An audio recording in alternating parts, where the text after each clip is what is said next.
Hi, everyone. Welcome to the Green Room, where we speak to Southeast Asian fintech entrepreneurs and leaders about their careers and industry insights. We're supported by AFIN and Brankas. Big thank you to them. I'm Amrita Vir, and I'm happy to be here again as your host.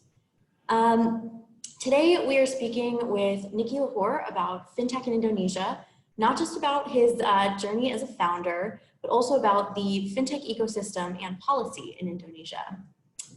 So before we get to Niki, I'm going to actually ask Mike Dickinson, the Chief Product Officer at Brankas, to talk a little bit about AFIX and the AFIX community. Then we'll spend around 30 minutes chatting with Niki, and I'll save the last 10 to 15 minutes for your Q&A. Thanks to those who've already submitted questions during registration. I've tried to pepper those in along the way, but feel free to send more in the Q&A box at the bottom, and we'll save some time at the end for those. So now I'll turn it over to Mike to talk about AFIX, the platform that supports us. Thanks, Mike. Thanks, Amrita. I won't take too much time away from the stars of the show here, Niki and yourself. So I'm just going to share my screen. I'm just going to give a quick sort of background here on AFIX and a little bit of a background as well on Brankas, just very quickly. So let me just share my screen. Just confirming, can people see this? Yes, we can. Awesome. Right, so APEX, or the API Exchange platform, is introduced. Hang on, let me just sort of minimize this.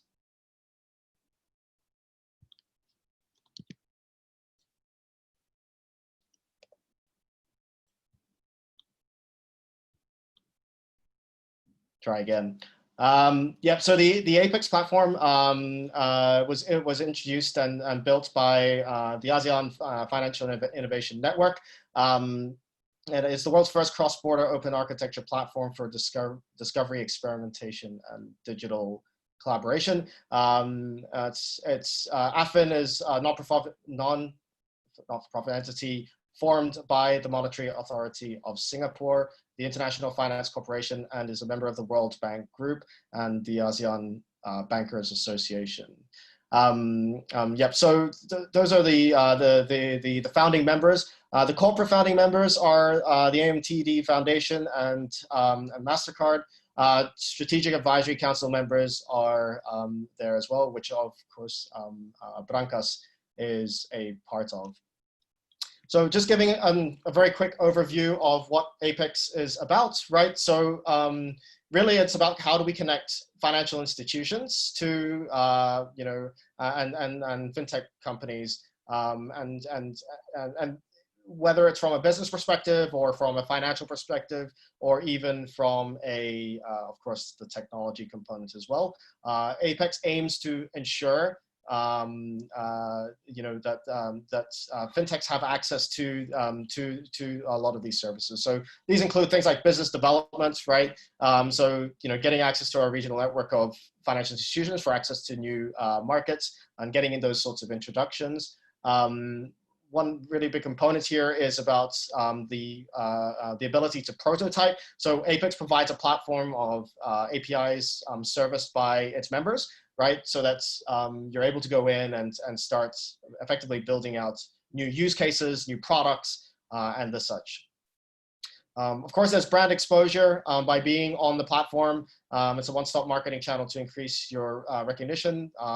APEX also, or AFIN also, hosts hackathons. We'll get into that in a second.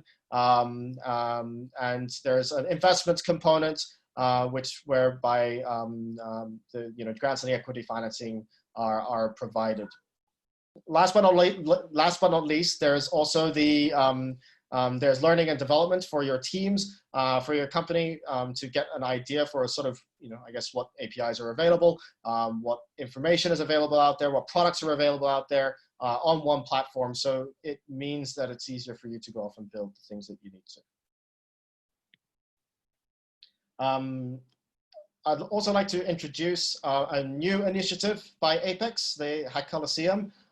So the Hack Coliseum is a one-stop platform for all your hackathon hosting needs. So APEX provides effectively a hackathon admin page, online judging toolkit, sandbox, APIs, things like that. You know, you're able to submit solutions in an automated fashion. Really, it's about how to see what hackathons are available for you to join, what are currently in motion, what's coming up, so that you can participate. Just talking about what is in motion today, right? So, so the BNY Mellon Connect 20 Challenge is now open for submission. Closing date of that is the 16th of September. You know, so please, if you're interested, register now. You can also view some of the ongoing hackathons that are going on today. You know, for example, the Global FinTech Hackcelerator 2020, and others as well.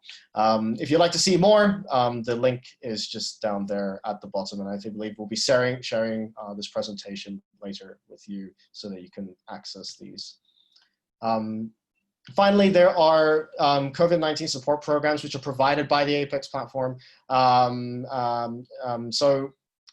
First and foremost, if you sign up to APEX, Singaporean fintechs are, you know, they have an immediate 6 months free access to the platform itself. There's a complimentary insurance top-up for employees, as well as also being able to get complimentary cloud credits with AWS, right? On the other side, there is a grant scheme provided by the MAS, which, so the 4.5 million for business growth grant, also up to $80,000 for the POC grant for conducting proof of concepts on APEX itself, as well as also there's 100% salary support for interns for any of those POCs on APEX too. Finally, the ASEAN, for fintechs in the ASEAN region, there's equity, convertible notes, or venture debt matching, which is provided, as well as also a scheme to co-invest alongside identified investment partners. So again, links are below if you'd like to go and find out more. Finally, I'm just sort of reiterating further value. So so the AWS provides these sort of these credits. There's also promotions with with the Ascendus Singbridge workspace in India, China, and Singapore.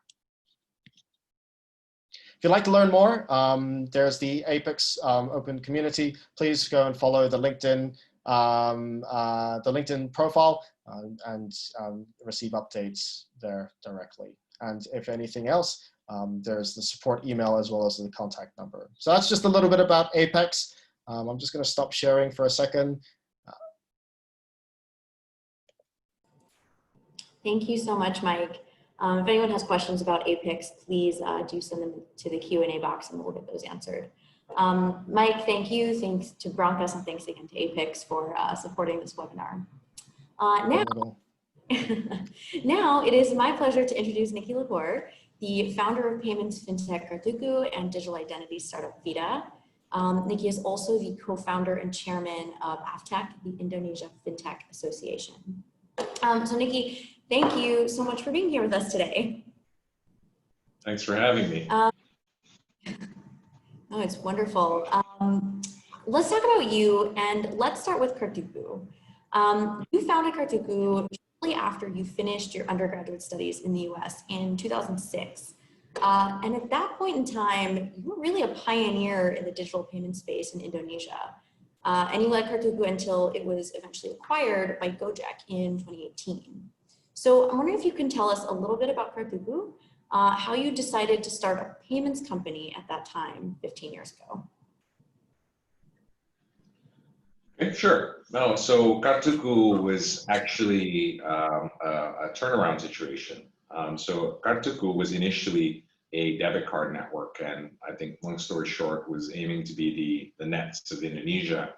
I think when I came around, I started to see an opportunity, well, problems and an opportunity. So the problems were that the infrastructure of acceptance of electronic payments, be it credit cards primarily at the time, and then eventually debit cards, that's how early on we were, there were probably only very little debit card traffic. Most people knew a debit card as an ATM card, and actually would go and withdraw cash from an ATM and then use the cash, even though it's a debit card. So that was sort of where, when I returned, where Kartuku was at. And I think some of the lessons learned at that point in time, because Kartuku means my card, as a debit card, it really, it failed to take off. And it failed to take off despite actually having key bank partnerships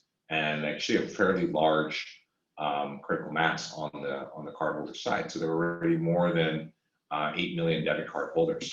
So it was actually a fairly large start. Now, I think what was really underestimated at the time was the acceptance infrastructure, and specifically the point of sale. And at the time, all the infrastructure was extremely fragmented, and it was really expensive because there's a tremendous amount of CapEx that goes into investing into every single one of those credit card, point of sale, credit card swipe machines, right? As a lot of people would refer to them. And everyone had their own, right? Every player had their own, and you would often see at checkout 5, 6 devices, and every bank has their own. And the reality is that the majority of the cost of building out a payments network was actually most heavily in this infrastructure, including for Kartuku. So at the time, I think the difference that Kartuku was trying to make initially was take on 2 parts of, 1, a debit card scheme, and then 2, actually operating and providing all of that last mile infrastructure to the bank members, because it was just really cost prohibitive to engage and roll this out at scale. Unfortunately, I think while Kartuku team initially had done a great job of building out the consumer base, and even a decent points of acceptance among a lot of major merchants, the issue was actually the performance of the network, the reliability.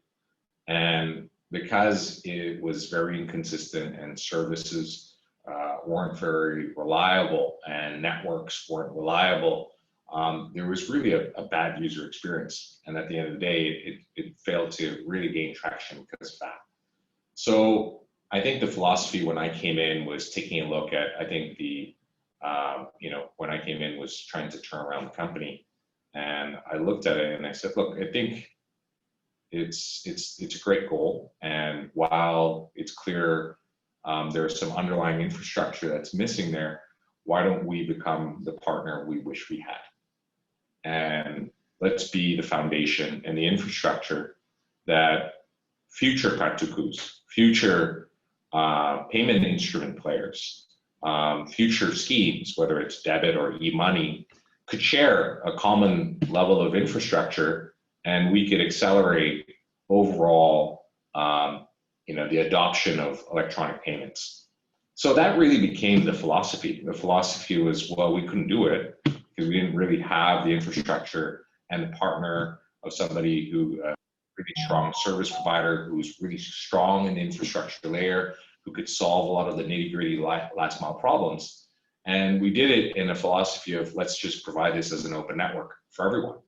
And hopefully, through a principle of shared infrastructure, shared economies, we'll eventually get there and be able to drive adoption down to lower and lower parts of, not only modern retail, but ideally at one point to traditional retail. And then there was dreams expanded towards things of branchless banking and how do we turn a point of sale not only to a point of just acceptance for payments of credit cards, debit cards, and e-money, but eventually a point of transaction, and being able to create branchless teller networks. And that's where a lot of the vision started to go a lot further.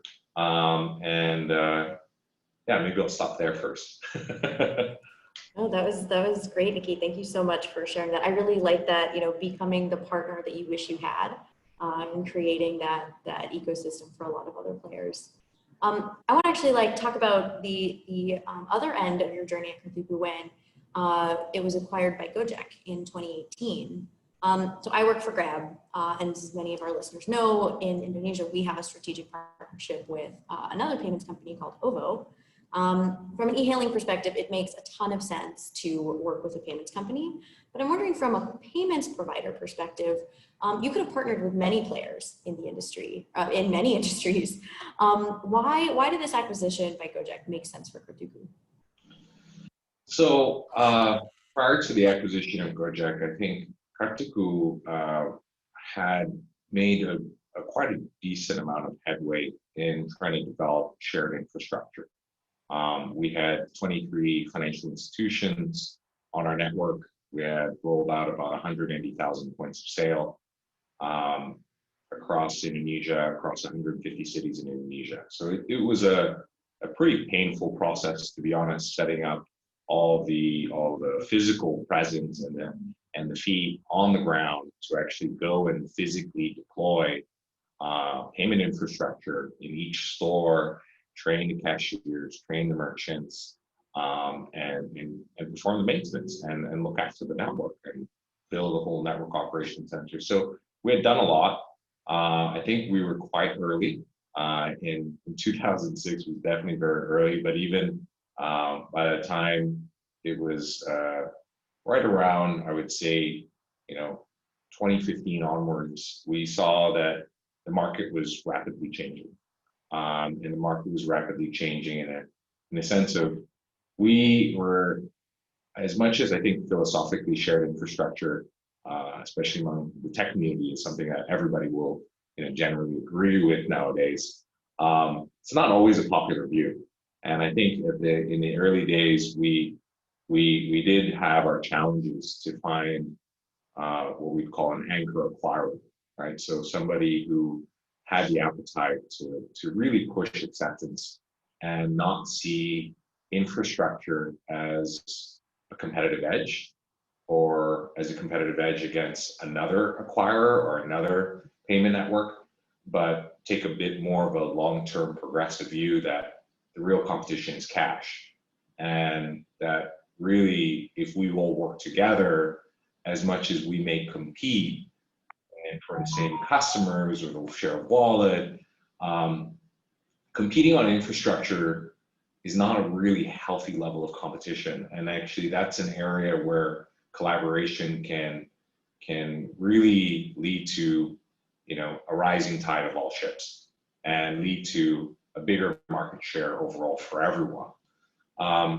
Again, very, very easy to talk about, very easy for people to agree on theoretically.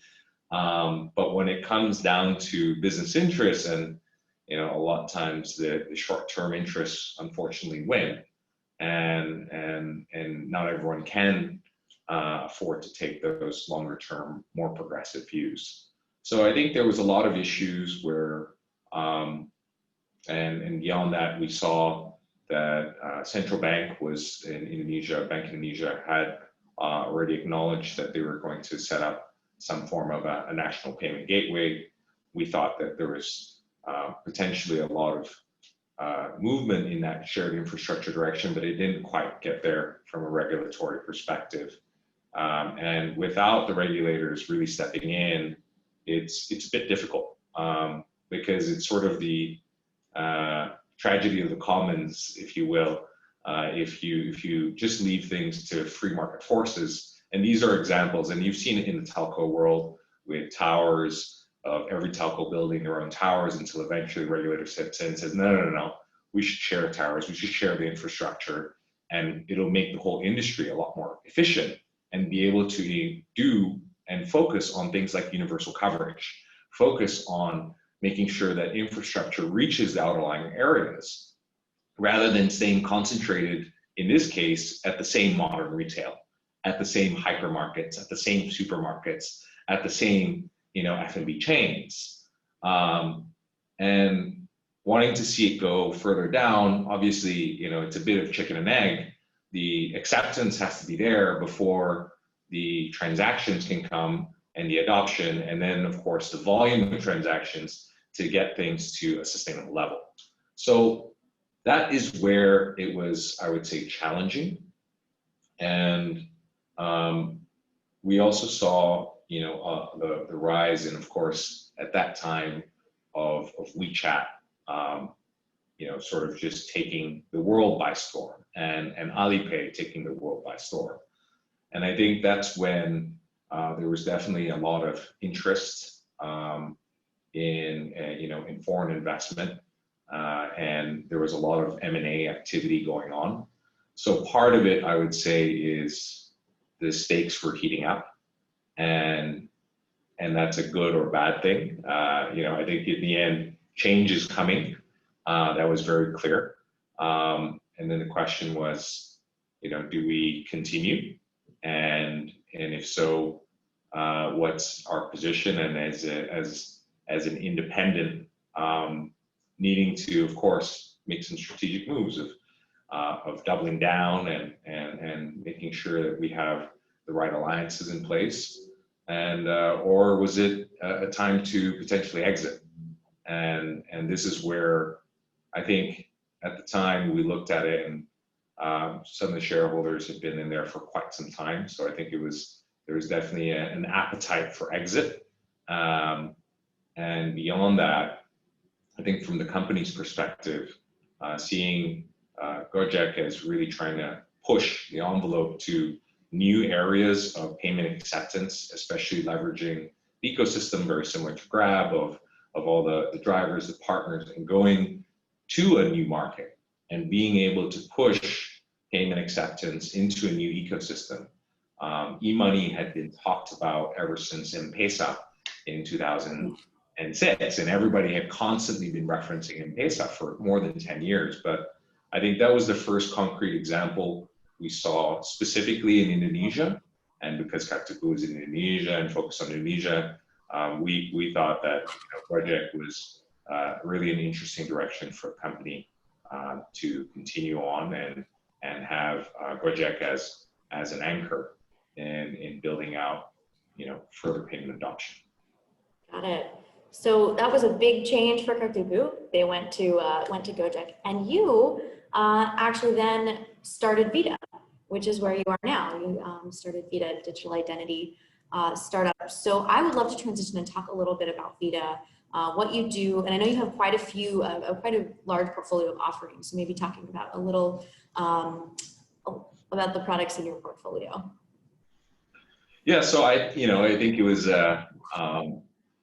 salute to the Gojek team and what they've continued to do, and I'm happy to see that the whole ecosystem, in fact, between GoPay, OVO, Dana, Linkaja, they've really turned around adoption. So kudos to those teams that have pushed really, I think, payment adoption to a whole new level. I mean, for 360 million e-money accounts in Indonesia, from, I would say, prior to these players engaging, only 6 million, right? So, I mean, that's really impressive, I think, what the industries have done.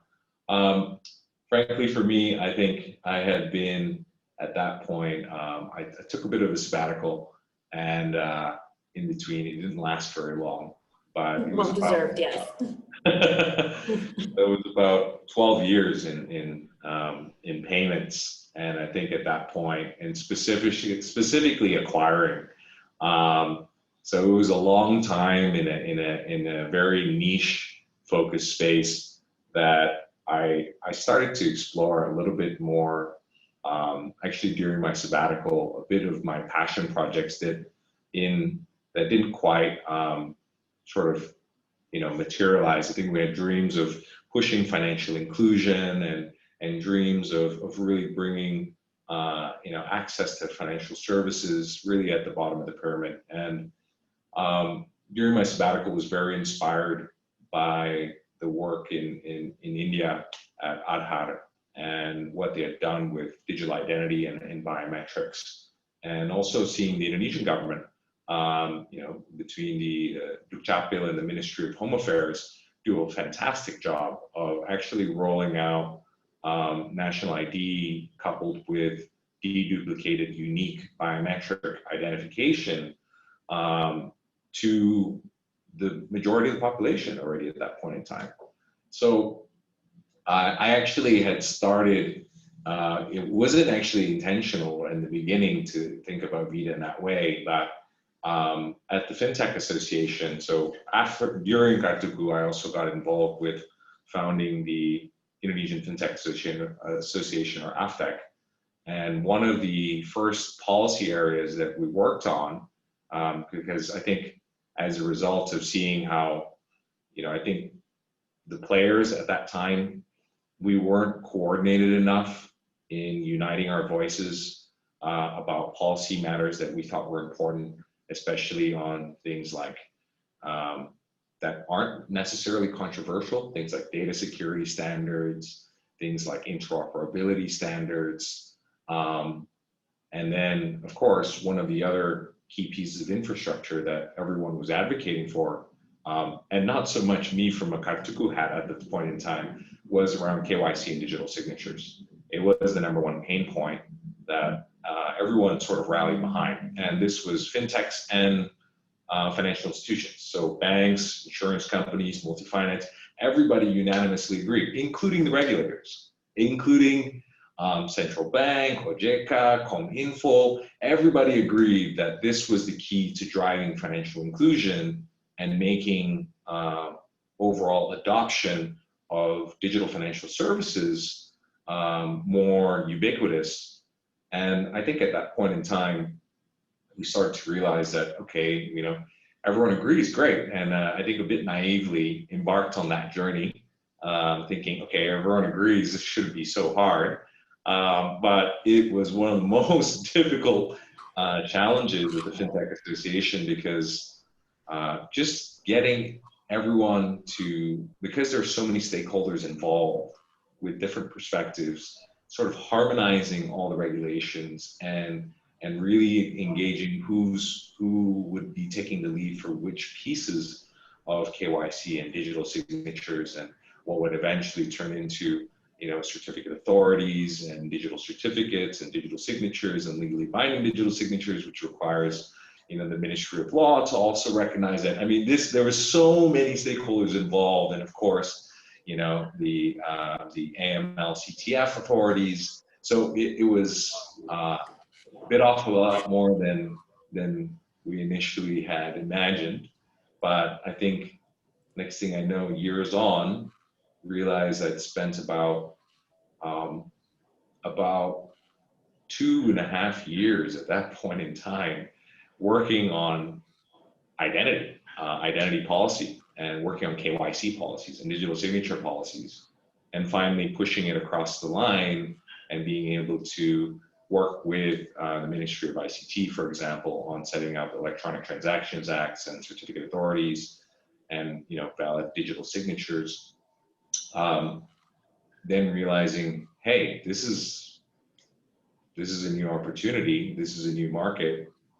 We've been looking at this for a while. It happens to be dealing with authentication and the type of information security that is the heart of what I've been doing for a very long time. So Vida was born, and Vida was born out of much more of a cybersecurity context than a digital signature document management platform context.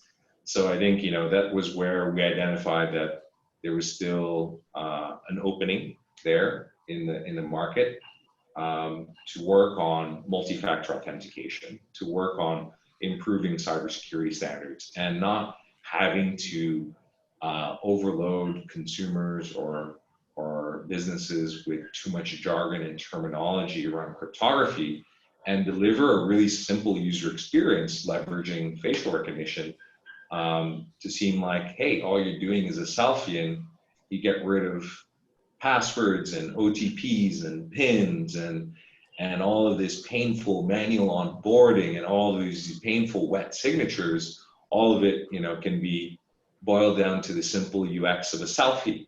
And so that's what Vida does. And we try and make really complex cybersecurity really easy to use for the consumer first and foremost. And we work together with frankly, lots of tech companies and lots of fintech companies to be able to empower them by providing a tightly built SDK or a set of APIs that can leverage public key infrastructure, secure elements, and facial recognition, as well as liveness detection, and come up with this whole suite of solutions that are all fully integrated, and at the end of the day allow for tech companies to just better engage their consumers, whether it's onboarding or transaction authentications.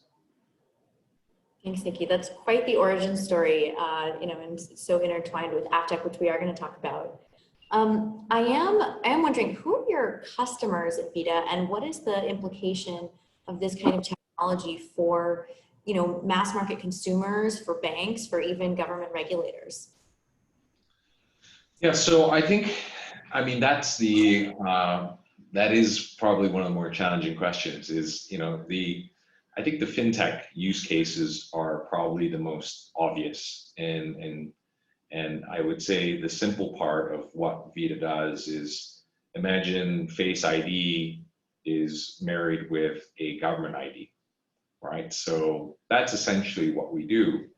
Now, all the times that Face ID pops up, whether it's unlocking your phone, buying content, or buying an application, through one of the online stores, we're not replacing the payment rails. We're not trying to change that. We are not actually a fintech company. We're a cybersecurity company, and that was sort of the pains that I had dealt with in the past of trying to build public key infrastructure and have, again, the same theme of independent infrastructure.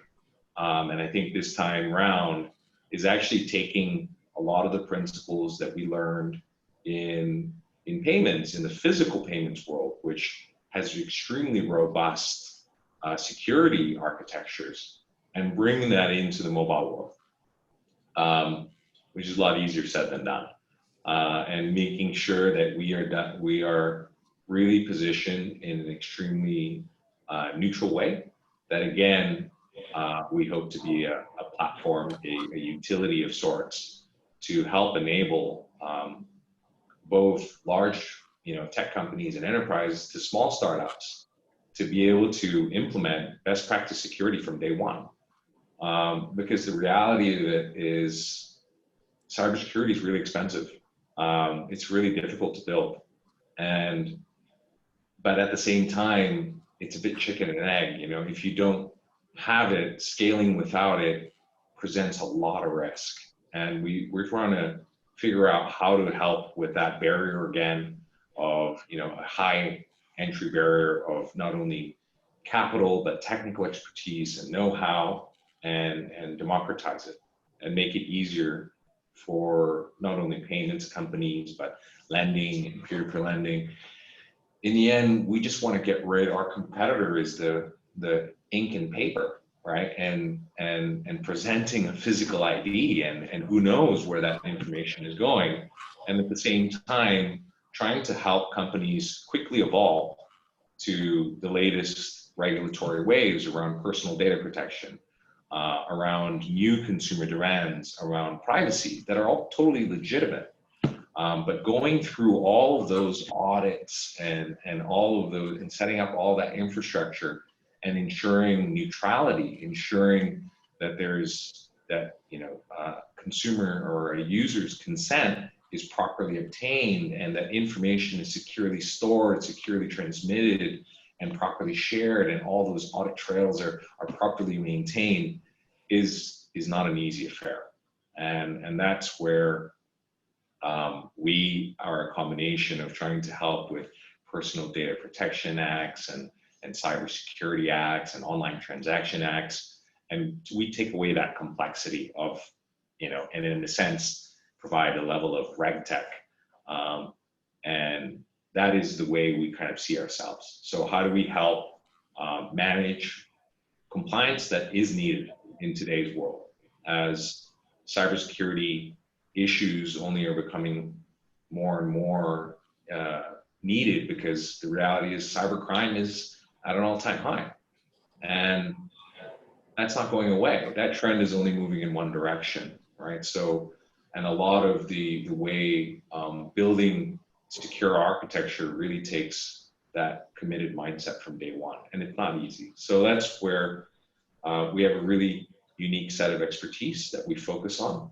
We do a lot around cryptography, a lot around secure element, and my engineering team might bore most people to death about these types of algorithms, but that's that's what we geek out about, and hopefully we can take care of some of that for the entire community.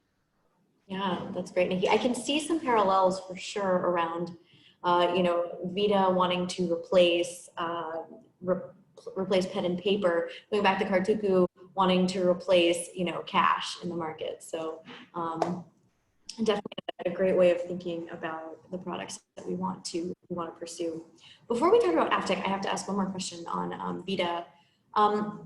In your experience with Vida, is Indonesia unique when it comes to digital identity? Vida has a footprint also in Singapore and India. So I'm wondering, what's unique about Indonesia? And are you drawing lessons from other markets, either emerging markets or what others consider developed markets? So I think India has been a big inspiration for us. And again, back to Aadhaar. And I think Nandan Nilekani and his team, Pramod Varma, and they've done an amazing job of being really exemplary visionaries to not only build a digital identity system, but come up with an extremely powerful use case. And that's government to citizen or government to person payments, like G2P payments, and being able to solve a lot of identity fraud with welfare distribution.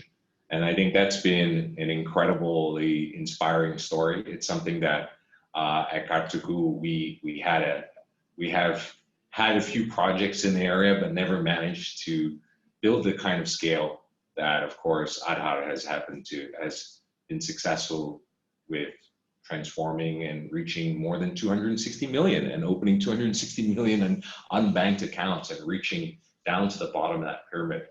And all by doing it through identity verification and validation. So I think that's where we drew a lot of inspiration. We saw some of the unique aspects where the Indonesian infrastructure actually had a few interesting different advantages. And I think that's where, advantages and disadvantages. I think there was the database was, the Indonesian National Identity Database is definitely created and also deduplicated with biometrics, but also had, smart card infrastructure deployed. So it was a combination of potentially, higher security requirements, but at the same time, trying to unlock the potential of, authentication, leveraging these sorts of IDs to help facilitate same things as G2P payments in Indonesia. So these are a few of the opportunities that that Vida is hoping to continue to hopefully push forward and drive financial inclusion, as well as try and help solve a lot of identity fraud and provide more welfare to a lot of people in need, especially now in COVID times. So these are a few sort of personal motivations that and that not only me but the team we really take to heart in terms of really some of the more aspirational impact goals that we hope to have. Got it. Well, Niki, now thanks for sharing that. We do have to spend some time talking about the other very important hat that you wear as the co-founder and chairman of AFTECH, the Indonesia FinTech Association, which you mentioned earlier, founded in 2015, now has over 350 member organizations. You talked a little bit about how it was born and the work that it does, but maybe you can talk a little bit more specifically on the activities that AFTECH focuses on, and specifically how it shapes public policy. Sure. I think from day one, AFTECH was really born out of trying to drive policy advocacy. And I think what we had intended at the time was to unify a lot of the industry's voice so that the regulators and authorities could find it easier to just engage with us as an industry. And it started with as simple as, I think there's 4 pillars. We aligned with the goals of the administration to drive financial inclusion targets set out by the president, and we cascaded that down to access, usage, and quality of financial services, digital financial services, specifically for AFTECH, and then looked at different organized working groups, which frankly started with a bunch of surveys to each of the members and said, hey, what are your pain points? What are your regulatory pain points? I think the key thing that AFTECH does is we don't solve every problem, but we try and identify what are the top few problems and help the industry self-organize and unite around a common topic, which sometimes we have difference of semantics or different vocabulary, when in fact the intent of what we're trying to solve is the same. So the first layer is actually just setting out a charter of what are the problems we want to solve at a high level and what are the detailed regulatory aspects, and getting everyone to agree to a common language and a common charter that we stand behind, and then be able to frankly program manage and allocate a lot of the valuable volunteer resources. AFTECH is very much a volunteer-driven organization where C-levels of all the fintech companies all donate their time, get involved directly. And I think one of the hard parts is making sure that we use everyone's time wisely and efficiently. And it's making sure that each person has a clear role, and we have the segregation of roles and responsibilities so that we can all optimize our impact in a specific way in our field of expertise. And I think that's really what AFTECH generally does, and does really well.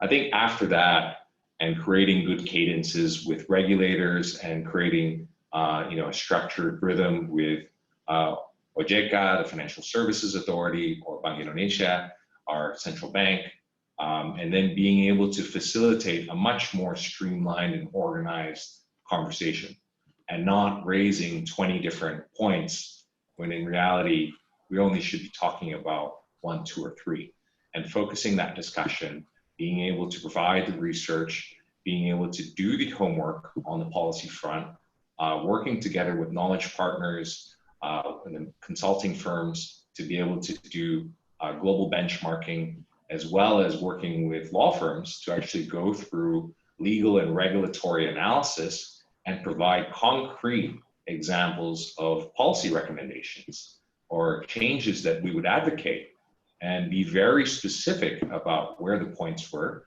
And when regulators were being able to issue new regulations, be able to have the privilege of being able to be part of that public consultation and read a lot of those proposed changes, and be able to provide feedback, practical feedback about what this would mean from an implementation perspective, to smooth out the implementation of new regulations as well, and to be able to be hopefully a partner and help socialize to the community what the latest changes are. So that was really where it was born. And then over time, more community events got born out of it. Last year, the Indonesia FinTech Summit and Expo was co-chaired by OJK and Bank Indonesia.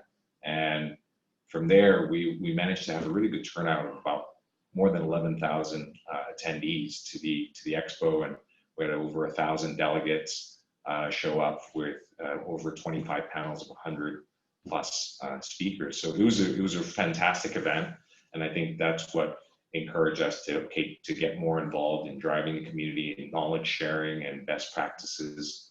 And then beyond that, working in terms of literacy and education to the public. So we also collaborate with the media and help educate journalists on, what is fintech, because there are so many verticals in fintech, and explaining the different nuances of different business models, and making sure that controversial topics do get addressed, and that we talk about issues around, predatory practices and making sure that consumers can easily identify which companies are bona fide and really leveraging a best practice and where to watch out, where to be, take caution in how to make sure that consumers' interests are protected.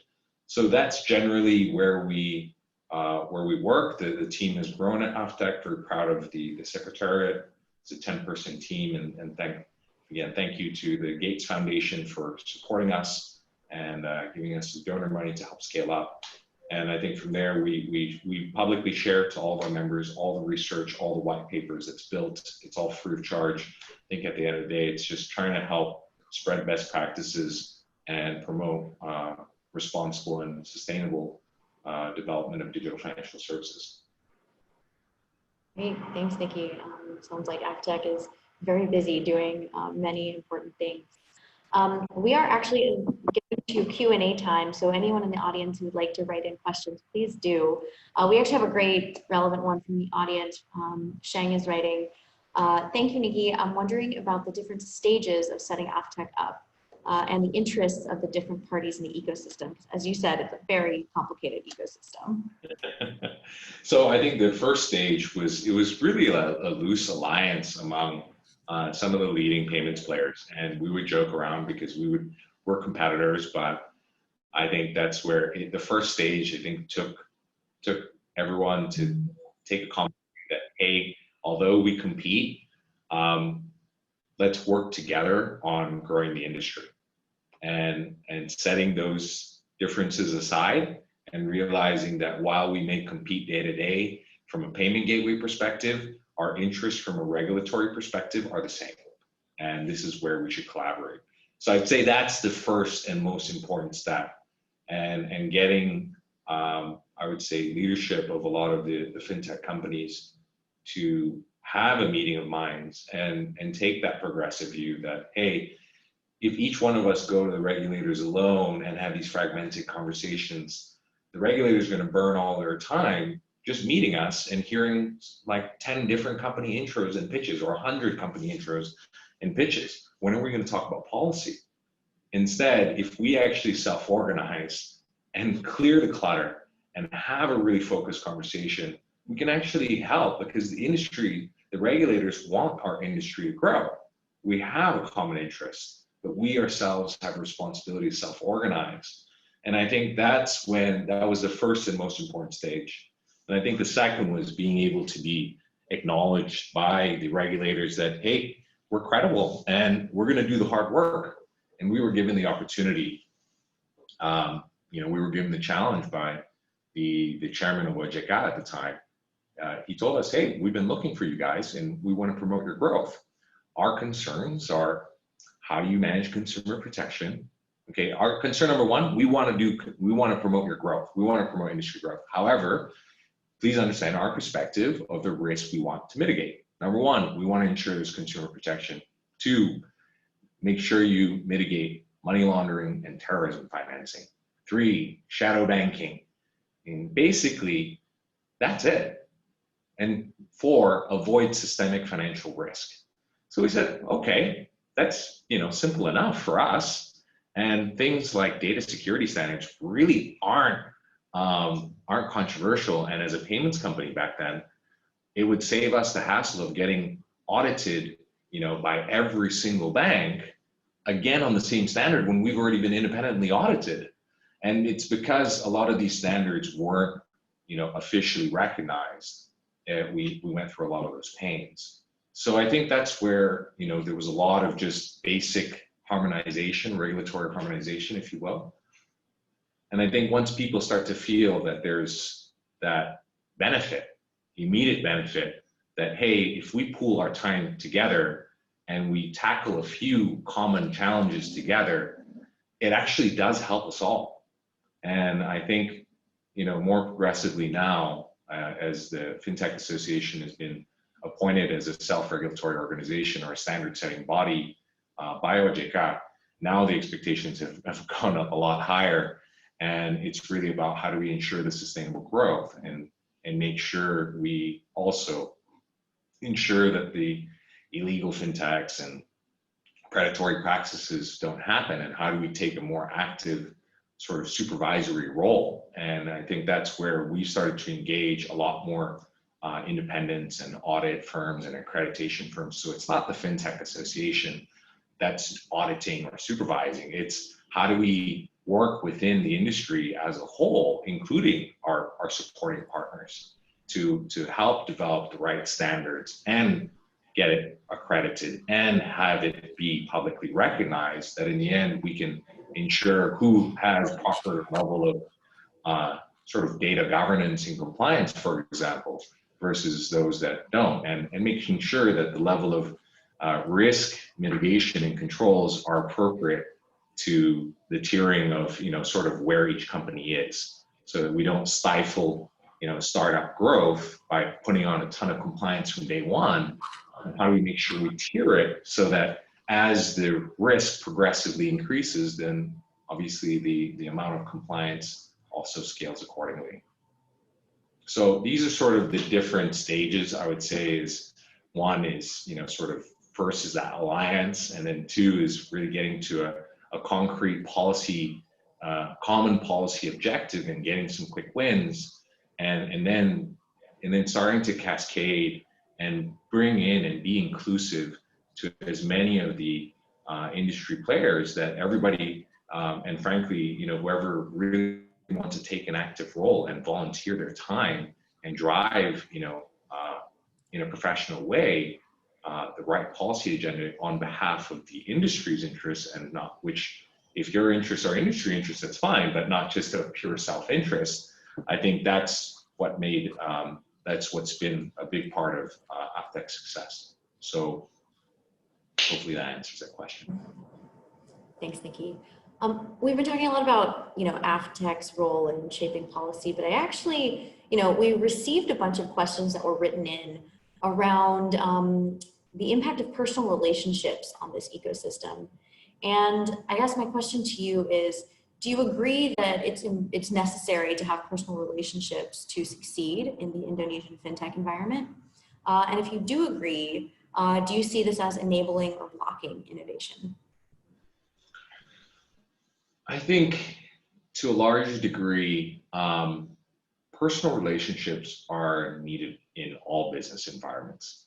I think the degree of personal relationships, sometimes it's really, if you kind of boil it down, what is that personal relationship really about? A lot of times it's about trust. And when you don't have some of the public infrastructure in more of the developed world of, for example, and practices and good governance practices, and as much of those robust corporate good governance practices, it becomes a little bit more challenging, and hence the reliance more on personal relationships.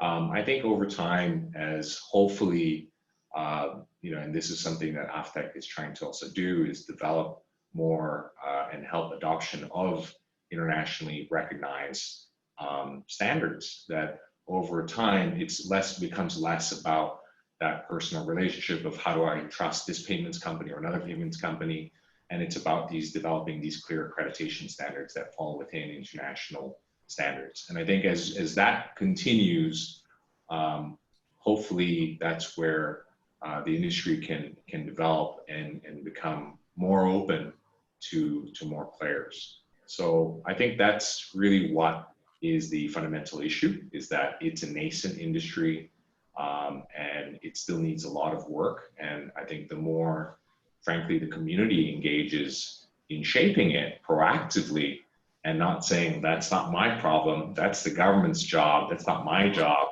I think the more we take that proactive view and choose to engage, the faster that, and if we can encourage everyone else to take that same mentality of, hey, civic engagement, let's all engage, let's all lift this together, we can actually move things a lot faster than you would imagine. And I think that's been big testimony and thanks to everybody at the FinTech Association and all the rest of the everyone who's really donated so much of their valuable time. But that's, I think at the end of the day, it takes that progressive view and hopefully that can start to, overcome some of the sort of challenges of business practices relying on personal relationships as a proxy of trust.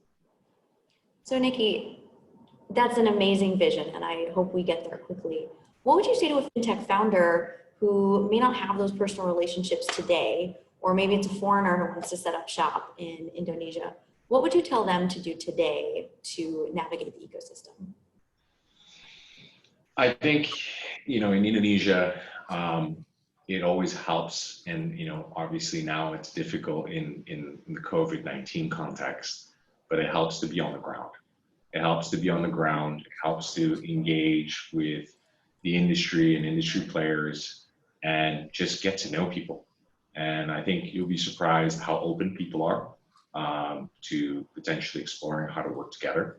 And it doesn't happen overnight, right? I mean, it does take some personal chemistry, but I think there does need to be that sort of, I would say, that level of commitment to just giving a shot. The way that I wouldn't say this is unique to Indonesia. I mean, if I were to go and try and set up shop in Vietnam, that doesn't happen overnight either, right? I mean, I go and get to know the community, get involved, and contribute what you can, and pay it forward. And I think being recognized for giving to the community, you'll be surprised what may come back.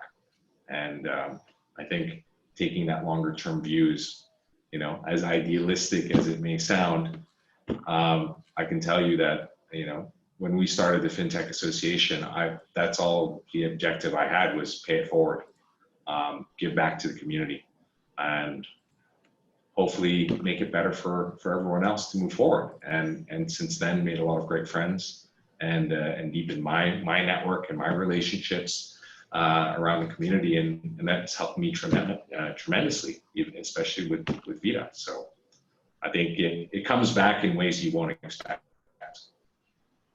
Got it. That's really inspiring, Niki. And your story has been so inspiring. We're just about out of time. Any last words, anything else you want to share with the audience here today? Oh, I think, if to any FinTech founders out there, it's be patient, right? There's plenty of opportunity, but at the same time, as much as I think a lot of founders can start by looking at models that have worked in other markets and trying to figure out how to sort of localize a model, almost take the reverse approach, be on the ground, find some concrete problems that you understand really well, and focus on those specific use cases and that specific adoption, and just drive value that way, and don't start with a super app dream. Don't start with, I'm going to build WeChat, right? I think be realistic and be pragmatic, and find a specific area that is close to your heart that you've worked on. And I think at the end of the day, what are you willing to spend 10,000 hours on? And I think if you're willing to commit 10,000 hours to it, you're going to end up seeing things that most people don't. And I think those are the times that you'll find your niche in your space, and truly where you can bring value. And once you have that, being patient, working in the community, being open, takes a little bit of luck, but hopefully you might meet the right people to scale it up and make it evolve into the dream you have. Great. Thank you so much, Niki. That's amazing advice. Thank you so much for being our guest today. Thank you to AFTECH and Brankas for supporting us, and thank you, our audience, for being here. We will send out a link to this episode with some of the resources on Vida and Kartuku and AFTECH and AFIX as well. So thank you, everyone, and we hope to see you again next time. Take care. Thanks, Amrita. Thanks, Mike.